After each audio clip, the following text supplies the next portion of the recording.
कि जिस दिन अगर तुम्हारा भाई चंद्रशेखर भाई अगर सोने का चैन अगर गर्दन में पहनने लगा, सोने का ब्रेसलेट अगर हाथ में पहनने लगा, सोने का घड़ी पहनने लगा, तो समझिए कि उस दिन आपका भाई बदल गया। समझिए कि इन्हें जब इतना खौफ हुआ, इतना डर हुआ कि हम लोग प्रोग्राम मैंने कैंसिल करने के चक्कर में वो लोग उस दिन 2 दिन पहले रद्द कर दिया। लेकिन चंद्रशेखर भाई बहुत दिमाग के तेज आदमी है, इंटेलिजेंट है, वो भी उनसे पहले ही इंदिरा गांधी स्टेडियम बुक कर लिए थे।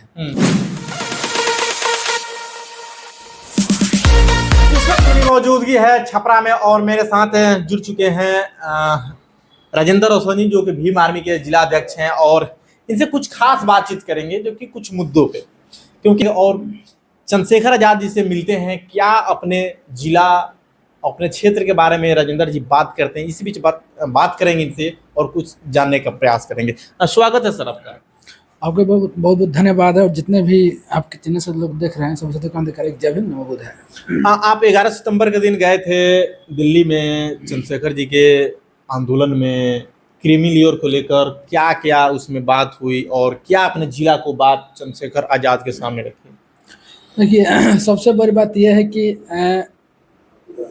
जो हम लोग गए थे 11 तारीख को हम लोग वहाँ पे, तो यहाँ पे एक चीज़ देखने को मिला, जहाँ तक अपने जो बहुजन समाज की जो हम लोग करते हैं वहाँ पे, बाबा साहब के जो भी लोग माननीय लोग हैं, कांग्रेस जो भी लोग हैं, वहाँ पे उस दिन दिल्ली जो था एकदम पूरी नीली हो गई थी।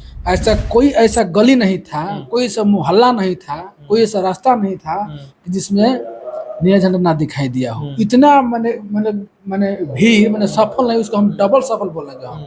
और वहाँ के जो दिल्ली जो था, दिल्ली के सरकार जो भी लोग था, जो भी हम लोग मैंने समझिए कि जो विपक्षी लोग था, उन लोगों को इतना डर पैदा हो गया था कि समझिए कि इस आंदोलन को मैंने असफल करने के लिए वो लोग उसके पहले 2 दिन पहले हम लोग का जो रैली जो था रामलीला मैदान में था, तो हम लोग ये सोचते कि उस दिन हम लोग रामलीला मैदान थी लीला नहीं होगा, उस दिन हम लोग रावण लीला करने वाले हम लोग थे। लेकिन जैसे ये बात जब पता चला कि नहीं, चंद्रशेखर रावण एक आज के डेट में एक दलित हम नहीं बोलेंगे बल्कि SC/ST बहुजन समाज की एक बहुत बड़ा आइकॉन लीडर बना। कहा जाए 85% लोगों का एक आवाज है चंद्रशेखर आजाद। जी, मैंने वही समझिए।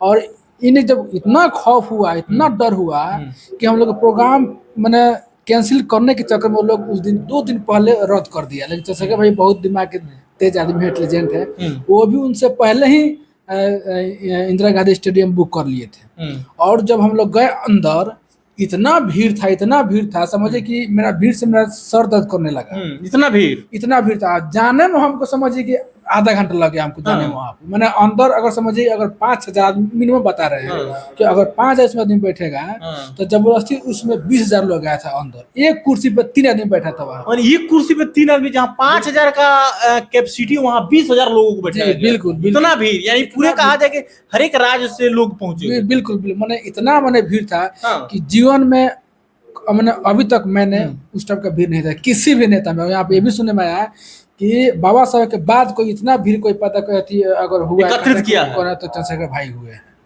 इतना भीड़ था वहाँ पे और चंद्रशेखर भाई भी बहुत खुश हुए और बाद में धन्यवाद ज्ञापन भी दिए कि चलो भाई, मेरे एक आवाज पे पूरे देश के हर एक कोने से लोग आए, आपने समर्थन दिए वहाँ पे। इतना भीड़ वहाँ। अच्छा, आप गए थे तो चलिए भीड़ था, बहुत अच्छी की बात है, लेकिन चंद्रशेखर आजाद अपने फैन फॉलोइंग लोगों के लिए, अपने जितने भी उनके समर्थक हैं, प्रदेश अध्यक्ष हो, जिला अध्यक्ष, उन लोगों के लिए क्या कहे चंद्रशेखर? देखिए, एक भाई चंद्रशेखर भाई ने बात कहा। देखिए, बात उन्होंने बहुत सारा कहा, लेकिन जो मार्मिक बात है उनको हम बता रहे हैं। देखिए, आप किसी भी नेता को सपोर्ट करते हैं तो आप इसलिए सपोर्ट कर, हम चंद्रशेखर भाई को इसलिए सपोर्ट कर रहे हैं कि जो भी मेरे महापुरुष है, जैसे बाबा साहब हो गए, कासिम साहब हो गए, ज्योतिबा फुले हो गए, ललित सिंह यादव हो गए, इनके विचारों पर चलने का प्रयास कर रहे हैं, उनके विचार समाज में लागू करने का बात कर रहे हैं। इसलिए उनको हम समर्थन करते हैं कि भाई ने एक बात कहा, मैंने मेरे लिए नहीं सबके लिए बात कहा। भाई ने एक बात कहा यही कि जिस दिन अगर तुम्हारा भाई चंद्रशेखर भाई अगर सोने का चैन अगर गर्दन में पहनने लगा, सोने का ब्रेसलेट अगर हाथ में पहनने लगा, सोने का घड़ी पहनने लगा, तो समझिए कि उस दिन आपका भाई बदल गया। समझिए कि आपका भाई मरुदी के जंगल में फंस गया, उस दिन भाई आपका भाई नहीं रहा। इतना बड़ी बात कह दी, इतनी बड़ी बात नहीं कहा, तो मुझे विश्वास भी है कि चंद्रशेखर भाई ऐसा बिल्कुल मैंने कहते हैं काम नहीं करेंगे। जिस उम्मीद से हम लोग समर्थन करते हैं उनके, मैं खुद अपने दिल की बात बता रहा हूँ कि जब भी चंद्रशेखर भाई को हम देखते हैं तो मेरा दिल इतना खुश होता है, इतना खुश होता है कि हम क्या कहें। अच्छा अच्छा, एक बार लेंगे। उतने भीड़ में सारे लोग पहुंचे हुए थे, जिला अध्यक्ष, प्रखंड अध्यक्ष, यानी टोटल माने पार्टी के लोग, संगठन के लोग पहुंचे हुए, लेकिन चंद्रशेखर आजाद से आप लोगों की स्पेशल मुलाकात हुई कि नहीं? मेरा स्पेशल मुलाकात हुआ। हाँ। जैसे हम आपसे बता रहे हैं, वो भी समझिए कि मैंने एक संजोग था मुलाकात होने का, क्योंकि हमको उम्मीद नहीं था हाँ। कि इतना भीड़ में भाई से मुलाकात होगी। लेकिन हाँ। अचानक, हालांकि मैं पहले से जानता था कि जहाँ हम लोग ठहरे हुए थे अम्बेडकर भवन में, वहाँ पे प्रत्येक साल भाई वहाँ पे आते हैं। जब भी प्रोग्राम होता है तो प्रोग्राम खत्म होने के बाद भाई वहीं पे आते हैं और हम लोग कैडर देते हैं। तो उनको पहले से जानकारी था कि भाई वहाँ पे आएंगे। तो प्रोग्राम खत्म होने के बाद तुरंत हम वहीं पे गए हैं। नहा धोकर हम बैठे थे, लुंगी पहना के हम बैठे थे, तो उसी समय भाई चले आए और भाई देखे तो बोले कि भाई तुम यहाँ पे बैठे हो। तुम, लेकिन ना भैया हम वहीं पे थे। तो बोले कि वो आंदोलन में नहीं गए भैया, आंदोलन में हम गए थे, लेकिन अभी तुरंत हम बस आपके आने से 5 मिनट पहले हम आए हैं। तो वहाँ पे फिर मौका मिला तो हम गए अंदर और उसके बाद कपड़ा चेंज किए, बातचीत किए। बातचीत करने के बाद जो भी अपना जिला का समस्या था, उस जिला का समस्या उनके सामने हम रखे। क्या